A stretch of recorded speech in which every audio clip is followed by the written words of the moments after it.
சின்ன முருகைய சிங்கார முருகைய சின்ன சின்ன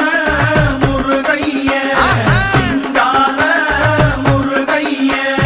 கொஞ்சி கொஞ்சி தமிழ் பேசும் செந்தில் வடிவேலனவ கொஞ்சி கொஞ்சி தமிழ் பேசும் செந்தில் வடிவேலனவ சின்ன சின்ன முருகைய சிங்கார முருகைய கொஞ்சி கொஞ்சி தமிழ் பேசும் செந்தில் வடிவேலனவ சுப்பிரமணிய சாமி என்பார், கார்த்திகேயன் என்பார், சுவாமிநாதன் என்பார், முக அமுதன் என்பார்,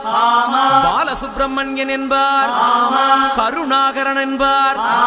கதிர்காம கந்தன் என்பார், கதிர்வேல சுவாமி என்பார்.